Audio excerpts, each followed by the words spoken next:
नमस्कार, good morning आप सभी का स्वागत है हमारे एक नए एपिसोड में और मैं हूँ आपके साथ बिंदु चावला। दोस्तों इस प्रोग्राम में हम बात करते हैं आपकी हेल्थ के बारे में। आपकी हेल्थ कैसे हम अच्छी रख सकते हैं, क्या उसके उपाय हैं, क्या हमें करना चाहिए, ये जो डे रूटीन में हम करते हैं चीज़ों को, उनकी हम बात करते हैं और कोशिश करते हैं उनकी जो प्रॉब्लम्स हैं, वो उनका सॉल्यूशंस हम दे सकें। और आज हम बात करने वाले हैं कि हम अपनी ज़िंदगी में किस तरह से सक्सेस पा सकते हैं। यानी कि ऐसे कौन से उपाय हैं जिससे हमारी ज़िंदगी सक्सेस कर सकती है। और इसमें हमारा साथ देती हैं बीना जी। बीना जी आपका बहुत-बहुत स्वागत है। धन्यवाद बिंदु। नमस्कार।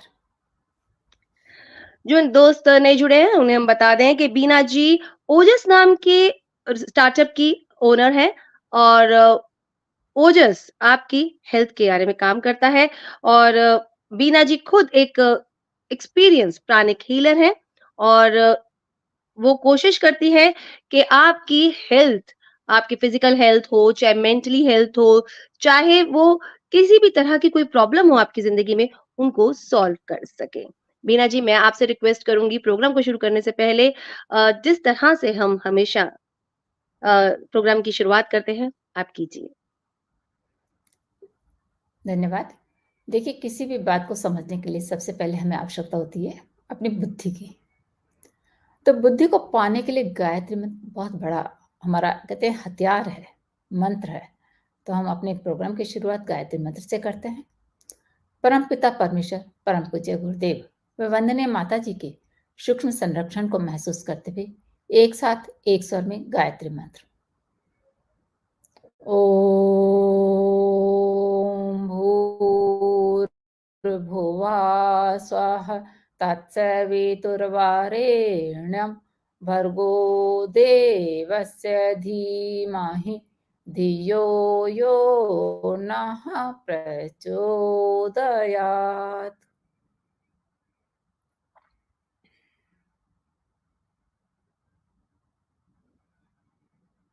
No sound. साउंड नहीं आ रहा बिंदु, आपका आवाज नहीं आ रहा है। दोस्तों हम कोशिश करते हैं कि इस प्रोग्राम के ज़रिए आपकी प्रॉब्लम्स को हम सॉल्व कर सकें और इसमें हमारी कोशिश यही रहती है कि जो भी आपके सवाल हैं आप कमेंट्स में या फिर आपके जो विचार हैं वो आप पूछ सकते हैं। कमेंट्स में जाके आप बात कर सकते हैं, बीना जी से पूछ सकते हैं, सीधा जुड़ सकते हैं। और सबसे पहले मेरा सवाल यही है कि अ, ऐसे कैसे हम अपनी जो उन्नति है या फिर सक्सेस है, वो हम कैसे पा सकते हैं? देखिए, सफलता पाना हो या हमको नीचे जाना हो, कुछ तो करना पड़ता है। और कहते हैं ऊँचा उठने के लिए हमें ज़्यादा मेहनत करनी पड़ती है, नीचे गिरने के लिए नहीं करनी पड़ती। वो मतलब चाहे हमारी प्रकृति हो या हम देखिए सिंपल सा अगर हम पानी को भी लें, नीचे फटाफट गिर जाएगा, लेकिन ऊपर चढ़ाना पड़ेगा तो हमें मोटर की ज़रूरत पड़ेगी। तो एक प्राचीन कहावत है कि जो मनुष्य का जो परिचय है मतलब कि हम कैसे हैं, उसके उठने, बैठने, बोलने, चलने आदि से मिलता है। क्योंकि देखिए अगर कोई स हम कहीं भी गए हैं या कोई हमारे पास आया है या हम जैसे कि सपोज़ हम डॉक्टर के पास ही गए हैं, कोई तरीके से बैठता है, वहाँ चीज़ों को अपने को सँभाल के रखता है और अच्छे से बातचीत करता है, तो हम क्या कहते हैं, कितना सभ्य इंसान है, कितने मैनर्स हैं इसके अंदर। और कोई ऐसे अपने पैरों को फैला के बैठ गया, चीज़ों को इधर-उधर अपने उसने चारों तरफ फैला लिया है, तो कहेंगे इसको बैठना भी नहीं आता। हम कहते हैं या नहीं कहते, ये हमारे रूटीन में हम एब्ज़ॉर्ब करते मतलब देखते हैं इन सब चीज़ों को, कि उसी से पता लग जाता है कि उसके अंदर मैनर्स हैं और नहीं हैं। इसलिए अपने मैनर्स को बढ़ाने के लिए, अपनी क्वालिटीज़ को बढ़ाने के लिए, हमें जो अपनी कमज़ोरियाँ हैं, जो बैड मैनर्स हैं, उनसे हमें लड़ना चाहिए और जितने भी दोष दुर्गुण हैं मतलब बैड मैनर्स हैं, उन्हें छोड़ना चाहिए। लेकिन होता उल्टा है। क्यों? क्योंकि किसी को भी अपने अंदर कोई बुराई नज़र नहीं आती है।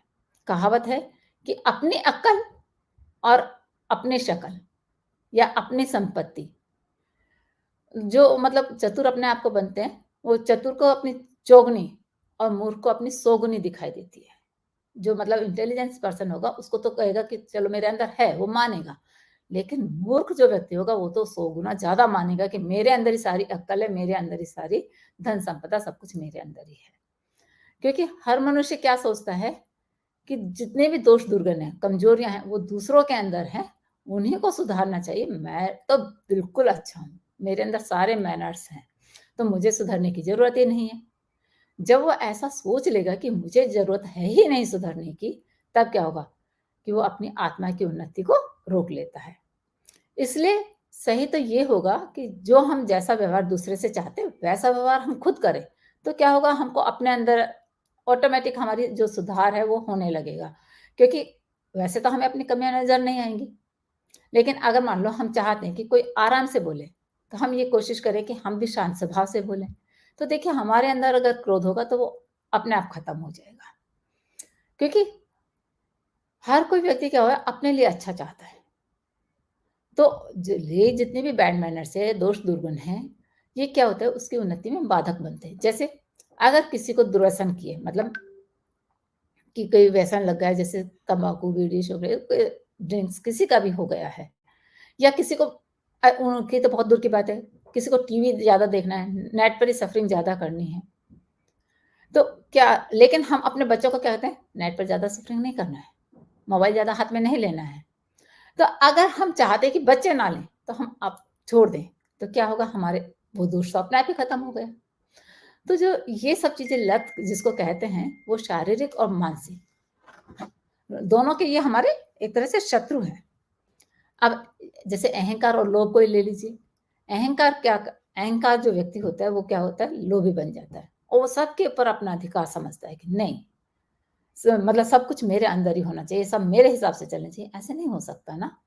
अभिमान व्यक्ति की उन्नति को रोक देता है और झूठ तो हमारे देखिए सभी धर्मों में बुरा माना गया है।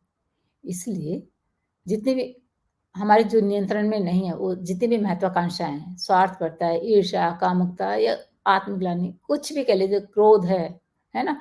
फ़ियर है, फ़ोबिया है, आलस है सबसे ज़्यादा, लेज़ीनेस और निर्दयी हम बन जाते हैं या जल्दबाज़ी करते हैं, हर काम में जल्दी करो, जल्दी करो, जल्दी करो। आजकल के बच्चों को तो देखो कितनी जल्दबाज़ी रहती है कि सेकंडों में काम हो जाना चाहिए। तो ये सब क्या है हमारे एक तरह से नेगेटिव एनर्जी है, नेगेटिव थॉट्स हैं, नेगेटिव इमोशंस है, सारे हमारे दोष दुर्गुण ही हैं मतलब।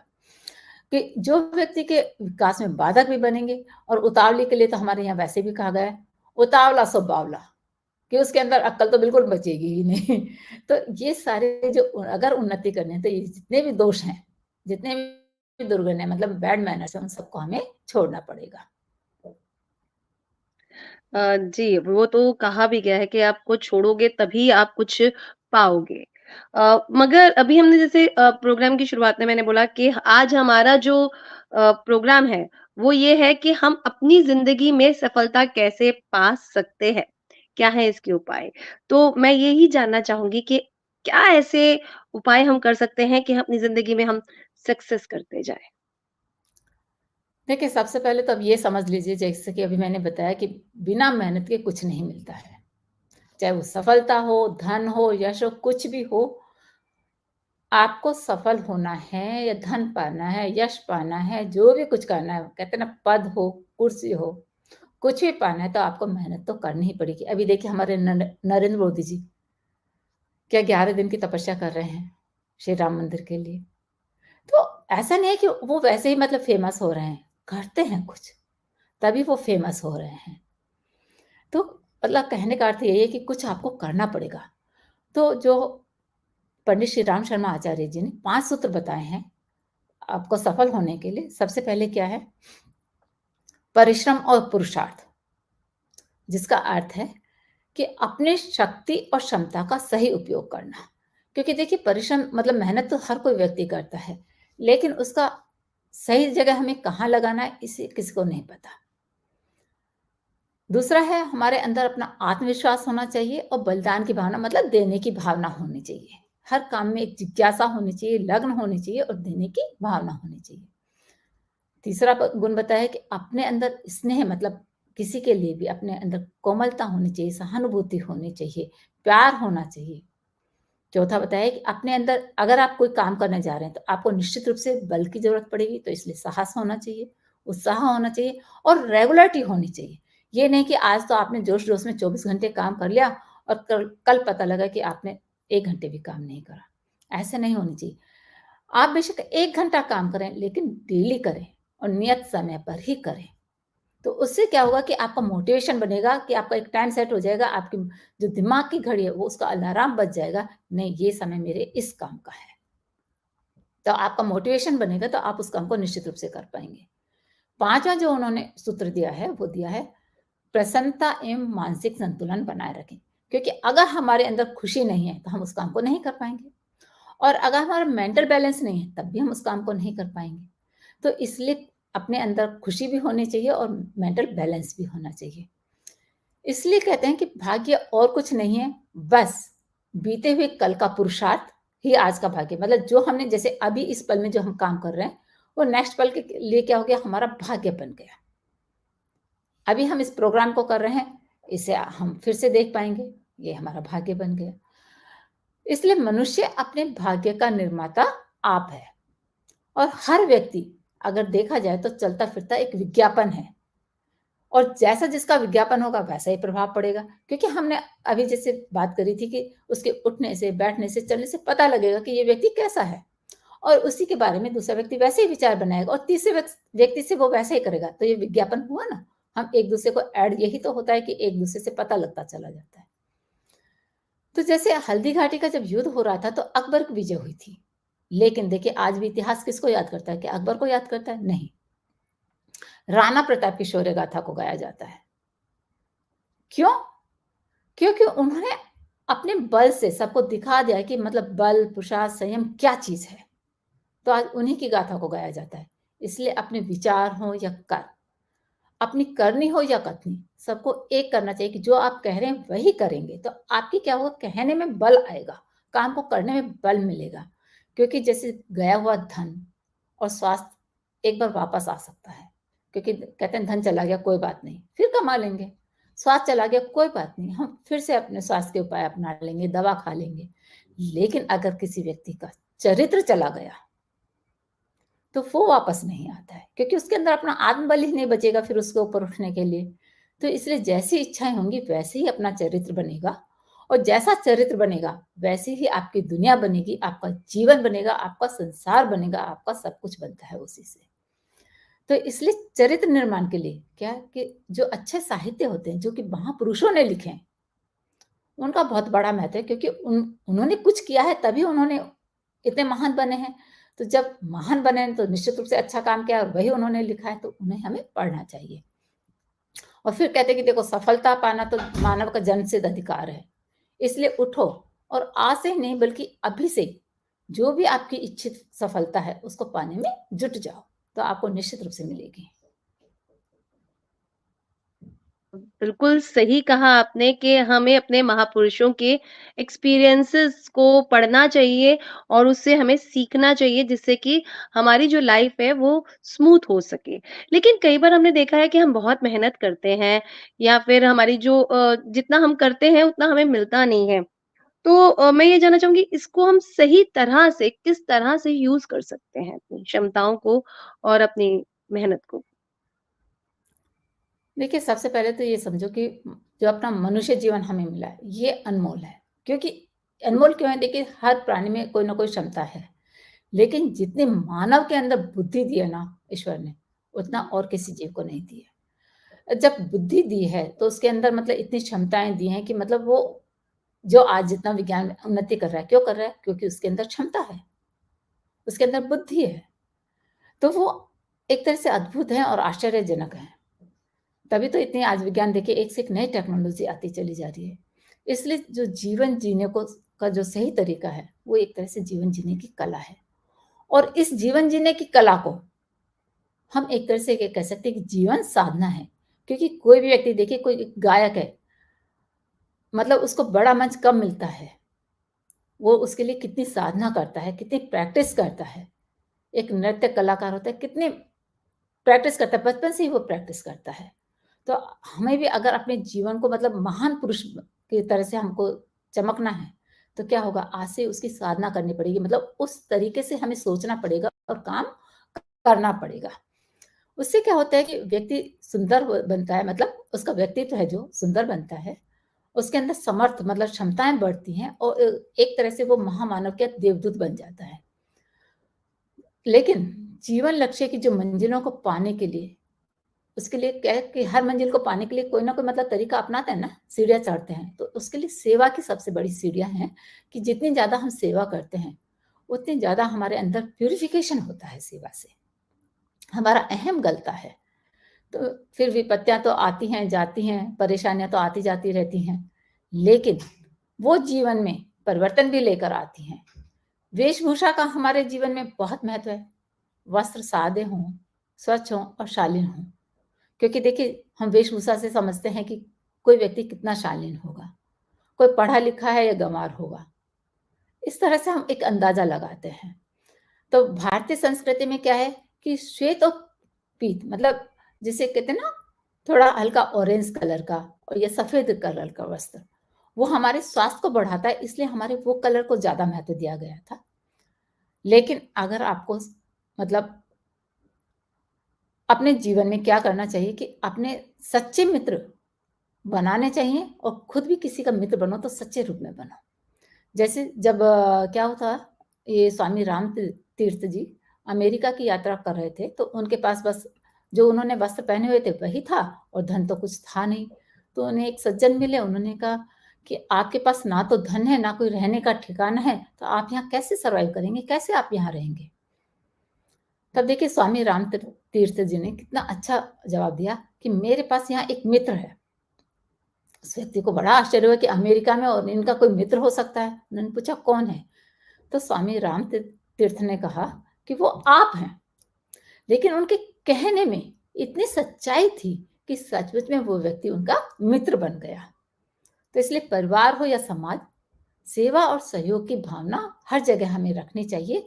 उसी के से जब हमारे अंदर ये सेवा और सहयोग की भावना होगी, तो हम अपनी मेहनत का हो, चाहे क्षमताओं का हो, चाहे अपने समय का हो, हम सदुपयोग कर सकेंगे।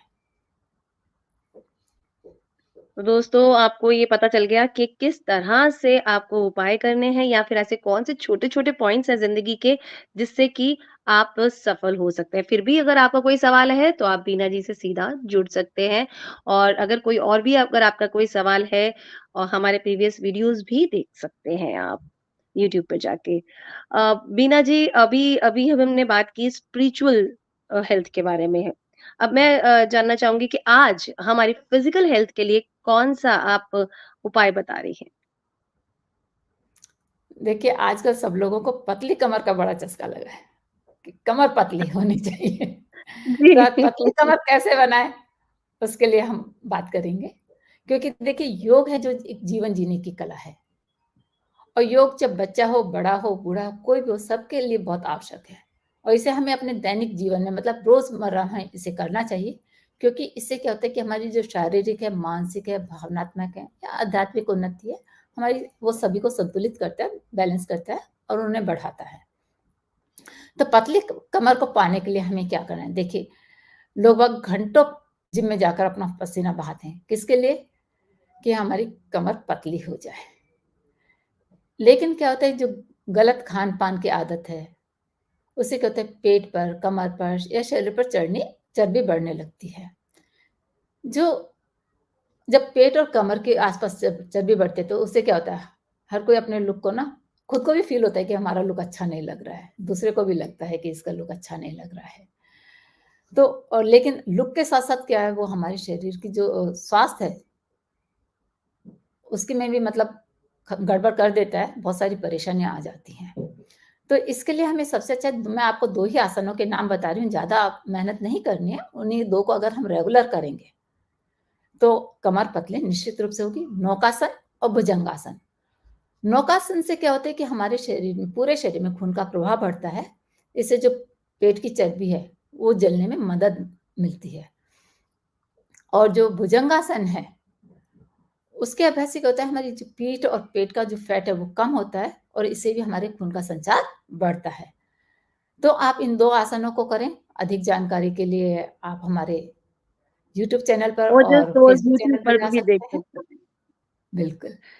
जी, तो दोस्तों अगर आपको कुछ भी जानकारी चाहिए, तो हमारा ओजस सोल यूट्यूब है, उस पर आप जाकर देख सकते हैं, फ़ेसबुक पर भी जाकर आप देख सकते हैं और अपने सवाल भी बीना जी से पूछ सकते हैं, सीधे बात कर सकते हैं, सीधे जुड़ सकते हैं। बीना जी आप आए और इतने अच्छे से हमारे व्यूअर्स को समझाया, उपाय दिए, उसके लिए बहुत-बहुत शुक्रिया। धन्यवाद बिंदु, नमस्कार। दोस्तों, अगर आप पॉज़िटिव रहते हैं अपनी ज़िंदगी में और अपनी एक सही दृष्टिकोण रखते हैं ज़िंदगी का, तो कहीं न कहीं आप अपने आप देखेंगे कि आपकी लाइफ़ में बहुत सारे चेंजेज़ आएँगे और आप सक्सेस होते जाएँगे।